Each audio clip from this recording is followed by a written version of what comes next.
Hello and welcome to our very first event of Find Your Way to Financial Freedom. We used to meet every month and play a cash flow game, but now because of COVID, we cannot meet together and play. So we decided to meet on Zoom and have a guest who can tell us about his success or her success and inspire us. So our guest today is Linda Bytyqi. She started from scratch and built a multimillionaire business in real estate. And she also wrote a book about her journey. It's Linda, Poverty to Prosperity. Linda Bytyqi. So she's talking about how she came from a very poor family and she managed to start investing in real estate at very young age and built a multimillionaire business. So Linda is going to tell us how she did it. But we want to apologize because Linda is already at airport. She's going to travel somewhere, so maybe there will be some noise. We want to apologize in advance because there will be some noise because she's already at airport. Linda, welcome. Hello. Hello, Linda. Hi. I know sorry. you don't have too much time. Linda is at airport. She's going to fly in maybe in an hour. I am so sorry, guys, for keeping you waiting. I have been rushing here, and it's been hectic today. Okay. But I'm here. Yeah, go ahead, Linda. Go ahead. Okay. So who do we have here? We have about 8 different people. We have 11 people in total. Okay. Can people Yeah, type in the chat? Okay. Do any of you guys know who I am? No. I would like to know. Nobody knows? Okay. Nobody, yeah. I guess I'll just start off by sharing my story. And sorry, I have to keep the mask on. Then you're going to hear all this. So I have to keep my mask on, so I hope that you guys can hear me okay. If you can't, just let me know in the chat box. I don't know. Is this loud for you guys? No, it's fine. Okay. It's fine. Okay, sorry. So I'll start off by sharing my story a little bit. So I come from an immigrant family. I came to Canada when I was 5 years old. We fled the war.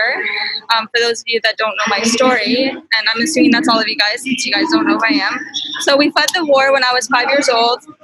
We actually went to Quebec City for a year, and then we moved to London, Ontario, and we've been here ever since. So growing up was a little bit challenging for me just because I had a very, very strict father in terms of, so my father, I guess just to briefly explain, my father is very abusive towards my mother and I, especially just us two. I have 4 younger brothers, but they were treated a little bit differently than my mother and I. And what I mean by that is my father would mentally, sexually, and physically abused my mother and I. So I had to kind of deal with that growing up. And the sexual abuse happened 14 to 16 years old, so about 2 years. Physical abuse was for as long as I remember until we left him, which was about 6 years ago, I think now. So that was kind of my life. So when we left my father, finally, I made a plan with my mother to leave. And when we left, I had so much freedom that I've never had before. Okay.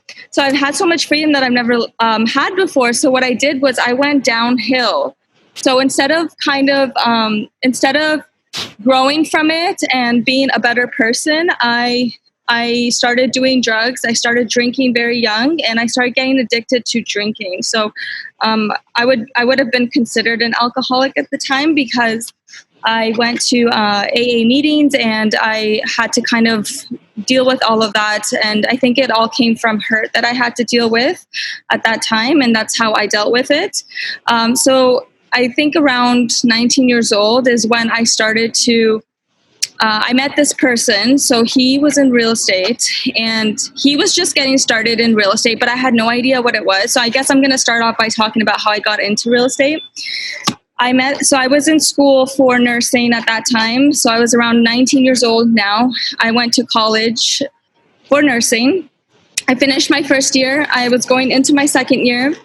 I met this real estate investor that was starting off, and he shared what it was, and I was so intrigued by it. I was intrigued by how you're able to earn the cash flow and how you're able to get creative with deals and how you're able to just have like a really amazing lifestyle in the future and help people along the way.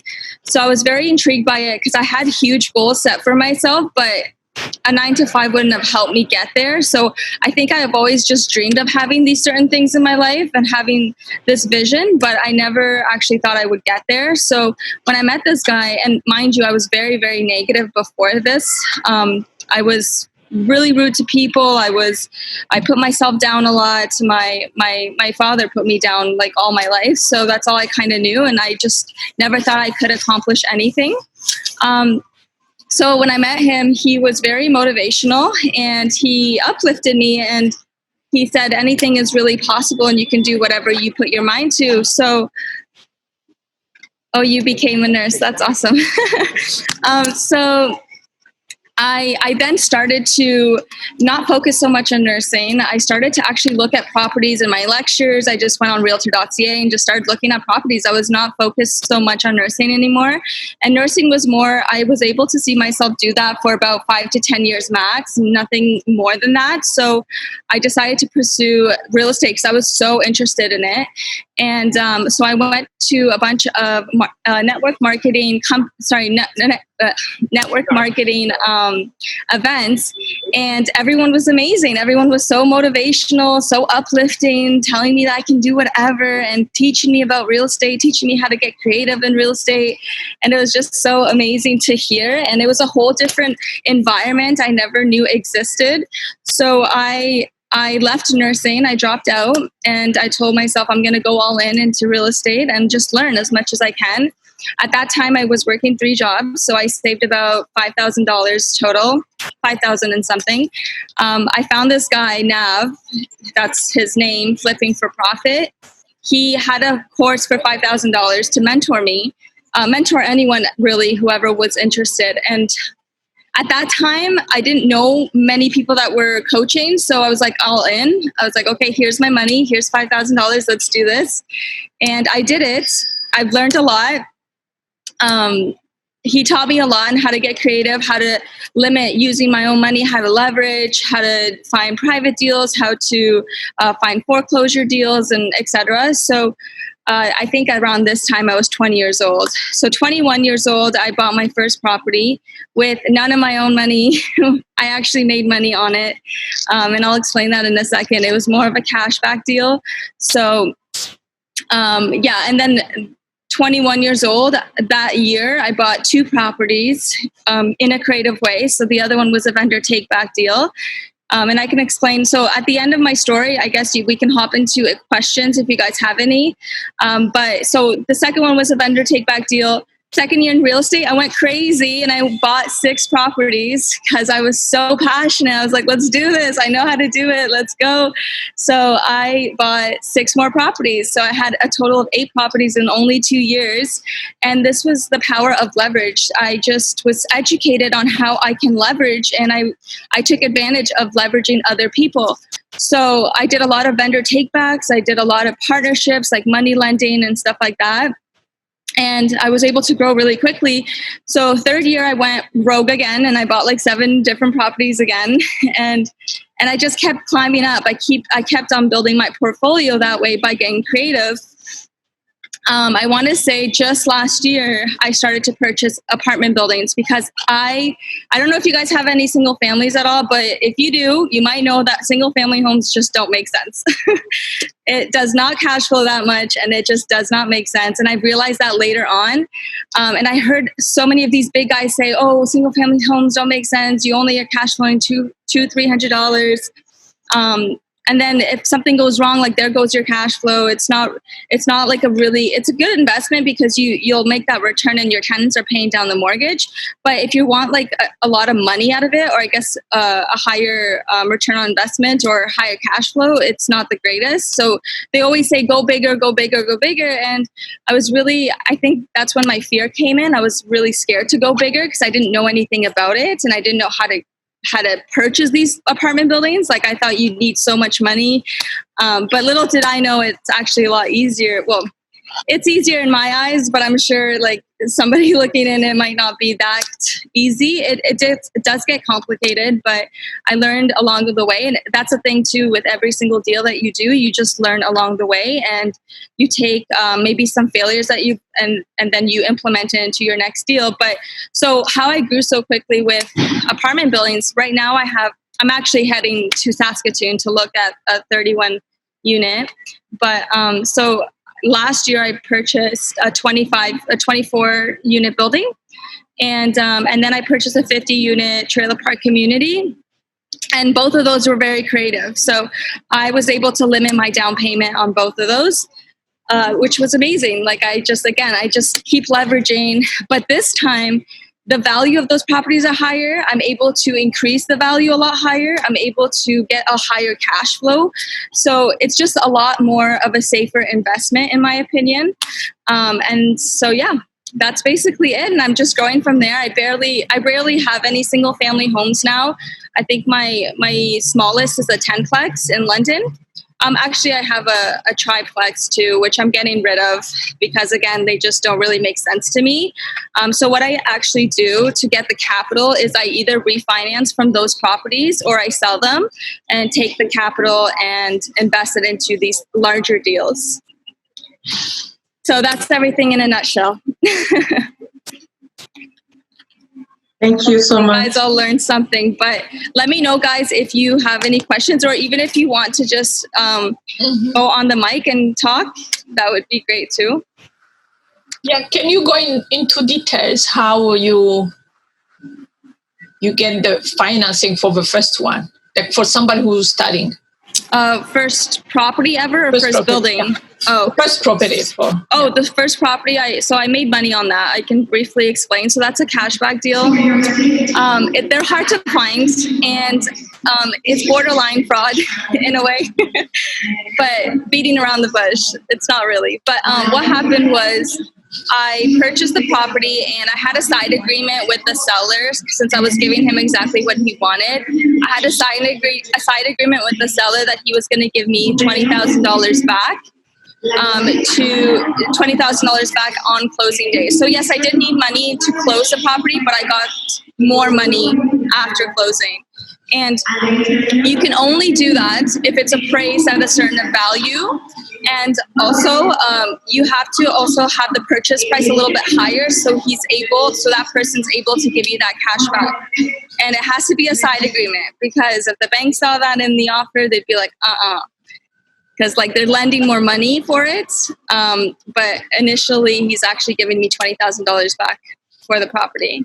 So I was able to pay. So how I got the down payment, I just went to every loan bank, literally every loan, Cash Money, Easy Financial, whatever those loans are. Got the down payment, put it on, and then I was able to pay it all off the next day, basically. So what do you mean by getting creative? Getting creative is just leveraging. It's just using other people's money, essentially, is what it is. And it's trying to limit using your own money. That's how, so it's the same as VTB, so vendor take back. So if the seller's given you a second vendor take back or a first vendor take back, that's getting creative because you're limiting your down payment. So yeah. Any other questions? Did you know the seller to be able to discuss the VTB? No. So the one seller that I had, I purchased, I think, 4 properties with him.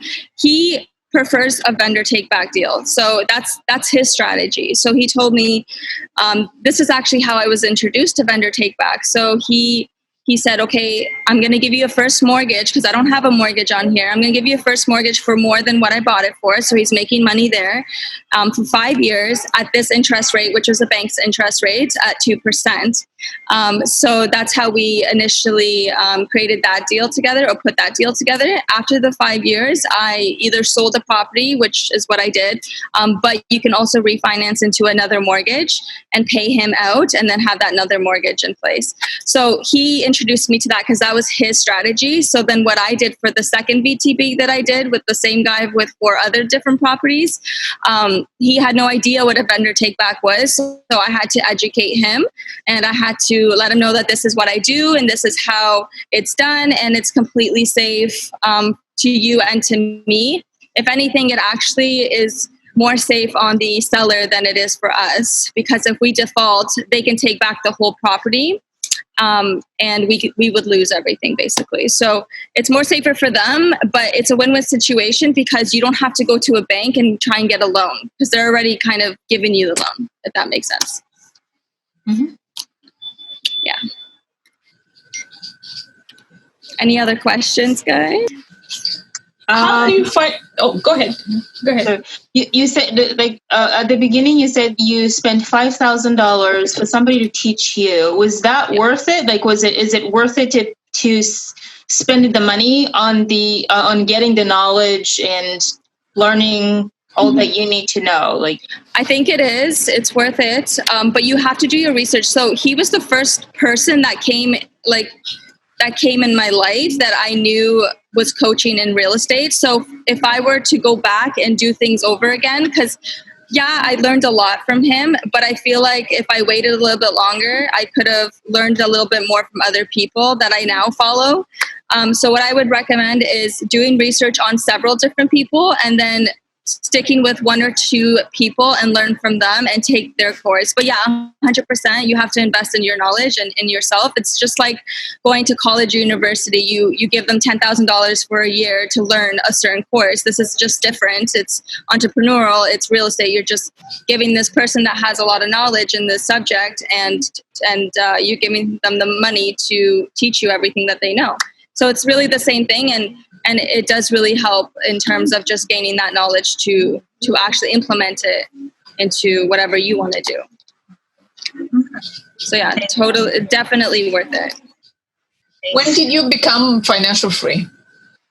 Financially free? I don't really like to use that word, to be completely honest. Why not? Just because I'm still always working. Like, technically, technically, I was financially free 3 years ago, but I don't like to say that because then that's kind of me. That's like me sort of stopping what I'm doing and just living my life and retiring young. And that's not who I am. I like to still work and I like to still have different goals. But I guess I quit my job 3 years ago, and I'm doing what I'm doing now and just continuing to build my portfolio and my other businesses.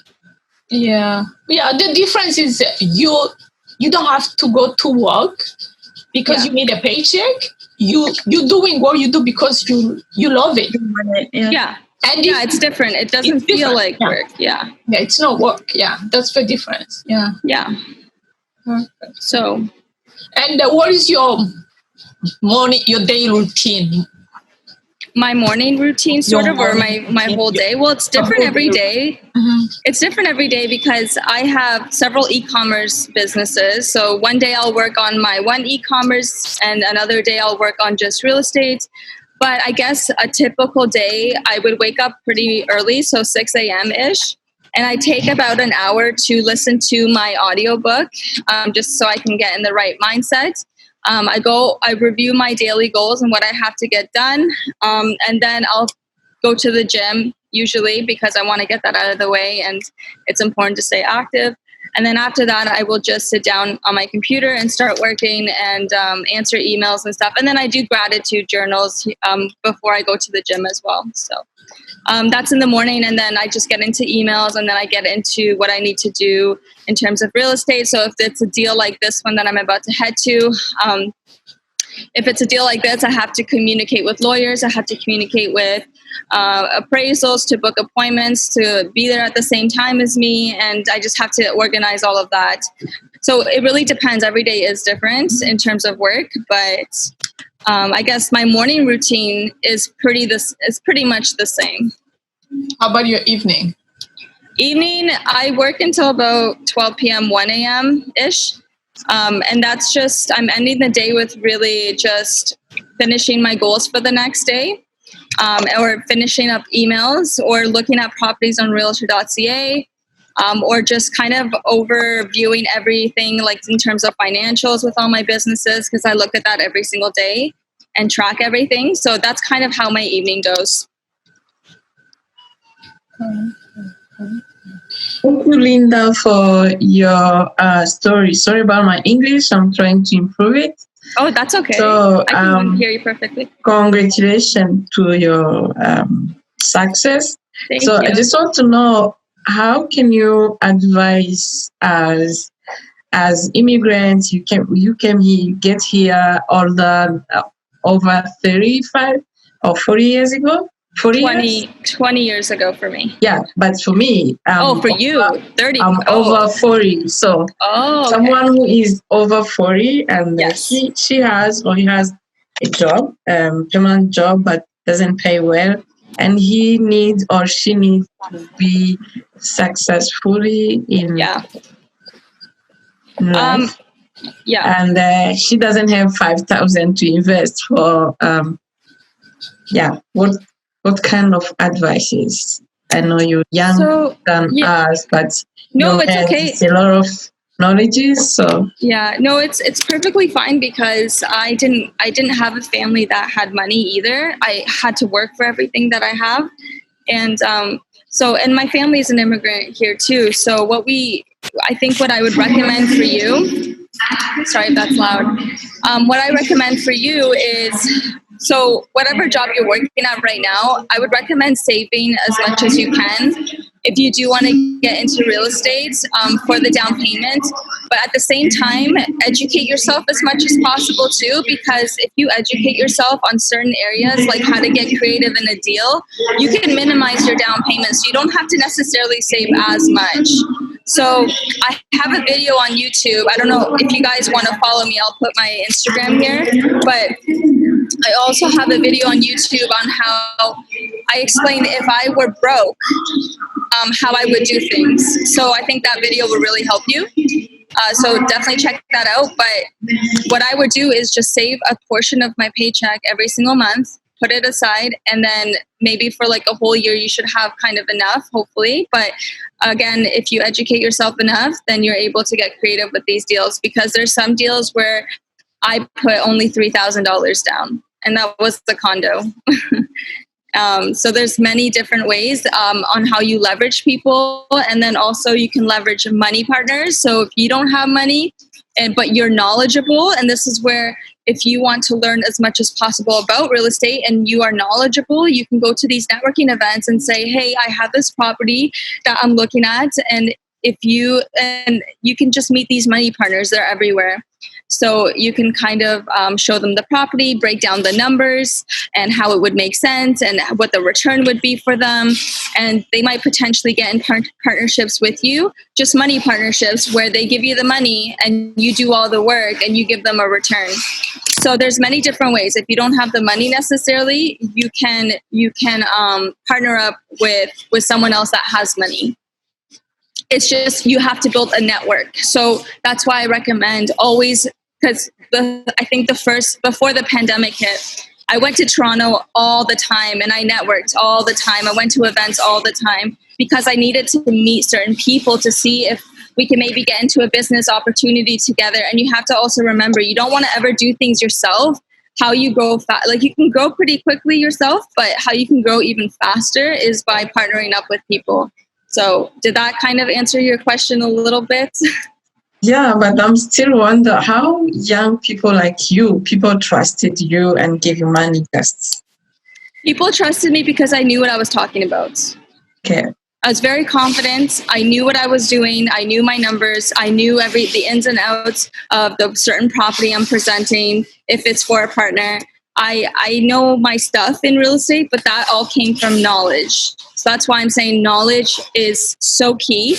If you know a lot, if you know certain things about real estate or how to get creative, knowledge is where it's going to get you further in life because you know how to do it. So if everything was taken away from me right now, all my buildings, all my properties, every single thing, I would be totally fine. I wouldn't even care because I know how to rebuild it because I have the knowledge to rebuild it. So as long as you educate yourself, you will figure it out. I promise. And it's hard. It's easier said than done because at the beginning I was very fearful too, and I didn't know much. But I really just started with knowledge. I really just started educating myself. That's it. That's how I started. And then when I found out I can get creative with this first deal, I was like, okay, let's do it. And that deal, I learned from that deal, and then I moved it on to the second deal. I learned from the second deal, and I moved on to the third deal and the fourth, and so on. Does that make sense? Yeah. Thank you so much. But I would recommend checking out my YouTube video. I think it will help you. Yeah, I have lots of videos on YouTube that you can look at. Yeah, I have Fanny too. She knows a lot. I'm still scared, but I know her from long time. Fear. From back home, but I feel like, how can we do that? I know she always tell me it's possible. It's possible. Like, sorry, what was your name? Patricia. Oh, Patricia. Yeah. Patricia, everything that you want is 100% possible. You just have to first believe that you can actually do this. And secondly, you have to invest in yourself. That's the biggest thing at the beginning is investing in yourself. You have to take that time to really get serious and stay laser focused on real estate if that's what you want to do. Learn as much as possible. Maybe take like a couple courses. Take a couple courses that will teach you the ins and outs as a beginner. I'm actually coming out with a course for beginners, so that would be helpful for you too. I will break down how to get into real estate, how I will also talk about how to write offers. I'll also be talking about how I got my first deal, second deal, and then I'll break it down too with numbers in there. And then I will also break down how I got these certain specific deals in detail, so it should help. So, but it's 100% possible. And just remember, fear is normal to have fear, but when you get past that fear is where growth happens. When you are scared and you stay scared, nothing's going to happen. The time is going to go by anyways. And the worst thing that could happen, Patricia, is you might just fail. And that's okay. You've learned, right? You've learned from failure. Fail your way forward is what I like to say. Failure is finding another way to do it. Yes. Yes. It gets you closer. Yeah, and remember, for sure. the only thing that people can say to you if you go to them, the worst thing they can say is no. Yeah. It's okay. Yeah. And then if you don't ask, you don't ask, and if you don't try and take that risk, you'll never know the outcome. And that's why it's good to take risks, but calculated risks. Yep. Right? Don't just take random risks just because you feel like you can just do it. Take calculated risks. Make sure it makes sense. And then if you're still scared and it still makes sense, do it. And see how it goes.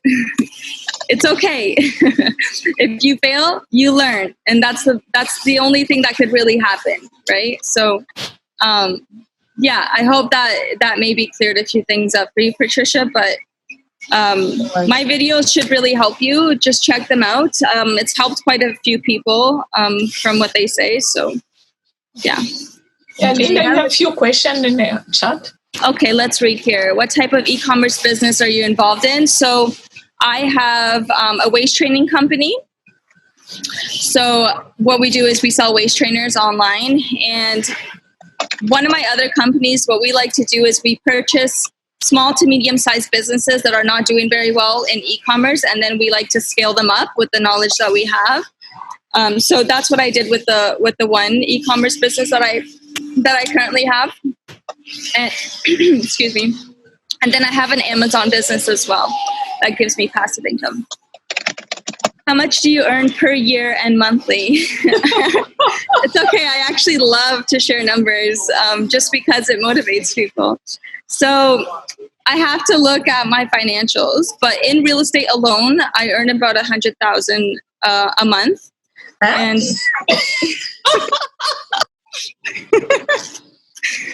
and then my e-commerce business, I get about 15 to 20,000 a month.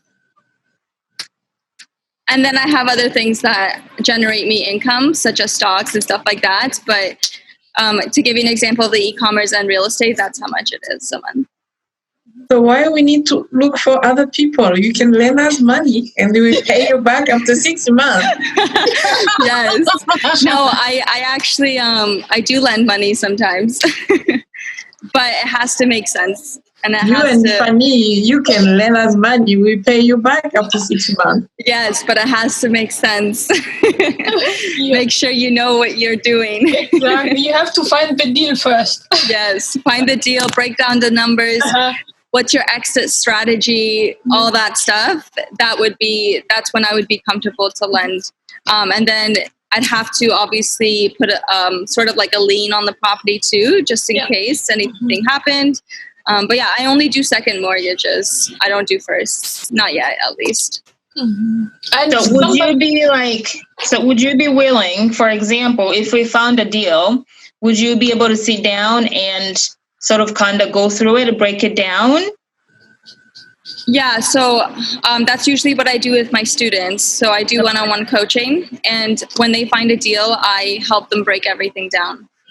Because if I did that now for free, I would be super busy. Yeah, no, I get it. I get it. So but yeah, I do that. Yeah. To break it down so that for the person who's doing for the first time, you know what to look for before I bring the numbers. And I can just get an idea. Yep.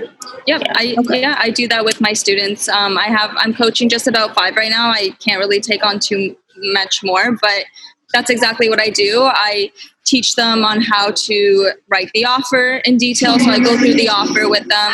I'll go through the numbers with them. Like, this is how much you would need down. If you want to get creative, this is how much you would limit your money, or what's it called? Minimize your money or your down payment. And this is your exit strategy. So I go through all of that. And then I go into return on investment, how to calculate return on investment. So I do all of that with my students.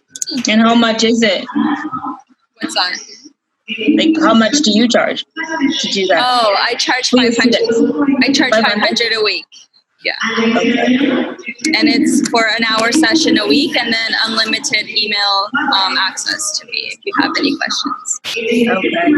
Okay. So I have 500 1 hour. 500.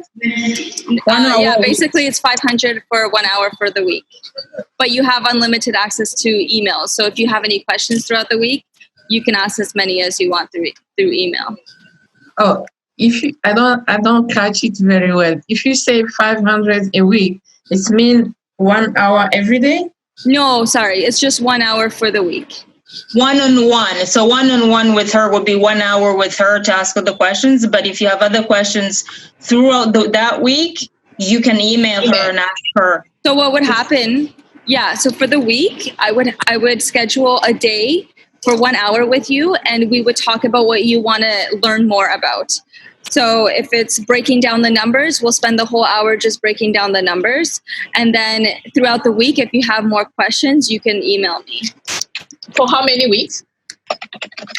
For as long as you feel like you're ready to start investing in real estate. But I do have sort of a 2 to 3 month contract. And if you want to go even further, then it would just be further. Okay, I have a question. Yes. Are you actually, sorry, I joined a little bit late. I didn't know if are you a salesperson or you just buying and selling in the real estate? No, I just buy real estate. So I'm now into buying apartment buildings. Oh, okay. I asked that question because I'm about to get my license in the real estate. So I was very interested to ask which brokerage that is better or how to choose a brokerage, but I think... Oh, yeah, no, I'm not a realtor. But a lot of people mix the two, but No, I'm just strictly just investing. Okay, so that's what I'm trying to do, like to mix them, like mix them both. That's smart. Yes, I found like when you sell your house, you pay a lot for someone. I figured out if you can sell your house by yourself because you are like a salesperson, I think you save a lot. No, that's very true. And Grace, I would. That's very smart of you to do that. I was actually thinking of getting my license last year too, because I've made the realtor very rich last year, and it could have been mine. So you're gonna be my client soon. Yeah, for sure, 100%. Okay. I always like to work with different realtors. Yes. So yeah, thank you. And Linda, there was another question. Paul was asking if the pandemic affected your business. Sorry?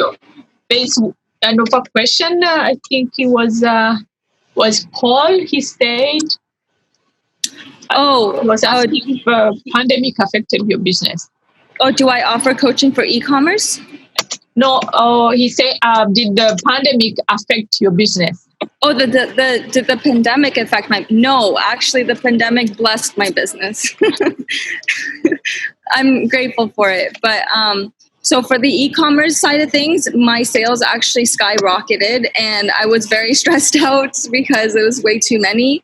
So that's good. But in real estate, I was worried because Floyd was like, hey, guys, announcing everything. Hey, guys, if you can't pay rent, don't pay rent. And I'm just over here like freaking out. I'm like, oh, my God, what?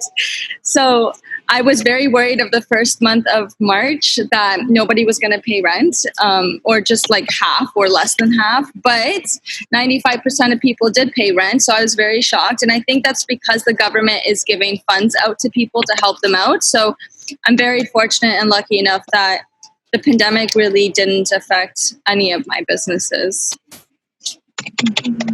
And I think it's because it's important to realize, like, through this pandemic, yes, it's a very bad time for a lot of people, and a lot of people are struggling, but there's good that can come from it. So learn about what businesses skyrocketed and which ones didn't. So stuff like, you know, physical stores, if they're clothing stores, might have not. Entertainment went downhill, right? You don't probably want to get into entertainment. If real estate was safe, e-commerce was safe, so anything online was safe. Grocery stores are safe. Things that are essential are safe, and things that are online are safe. So it's good to realize like what bloomed and what didn't, and just maybe like get into that afterwards whenever you can. I do have to head out soon. I have to go through security. Did you answer the last question? Do you offer coaching for e-commerce? No, I don't. To be honest, I don't know like too much to offer coaching, and I don't like to coach people on things that I don't know like the ins and outs of. So I offer coaching with real estate, and that's it. Mm-hmm. All right. Linda, thank you so much for, I know you were so stressed out. I was. And thank you. I really appreciate that you accepted to squeeze me in. No problem at all. Thank you for sharing your knowledge, and have a safe trip. Hopefully I will see you soon. Okay, I'm going to just add my Instagram here for you guys and my YouTube channel. Okay. And so you guys can check it out. And Linda, can you, I don't know if everybody can see, Linda wrote a book. Oh, can you see? Oh, yes. I wrote a book as well last year. It's about my life and how I got started in real estate. So it's actually, I've had amazing feedback off the book, and that's also on Amazon if you want to check it out. If you can see. Poverty to Prosperity is what it's called. Yeah. So it's on Amazon. If you hit the name, you can find it. Or you can ask me. Oh, do you hang it in the shelf right there? I feel so special. Of course you are. Can we still wish you good luck? You're already a lucky woman. So good luck. Thank you so much. Thank you so much, Patricia. I appreciate all of you guys for tuning in today. I hope that you learned something. I'm sorry if I was talking too fast or if I was rushing. I tried to get everything in. Maybe we get another opportunity to meet you. Thank you so much. And you know what, guys? If you have any questions, just ask me on Instagram. I'd be more than happy to answer you guys through there too. Not 500? No? What's that? Oh, no. No, that's for one-on-one coaching. Instagram, you can ask me questions. It's no big deal. Instagram is free. Instagram is free. Okay. Instagram is free. Thank you so much, Linda. No problem. Yeah, thank you. Yeah, thank you. Yeah. Thank you, Linda. No problem. Thanks, guys. Have a great day. Yeah. Bye. Thank you, everybody who joined us. I hope you learned something, and I wish you a wonderful evening. Thank you.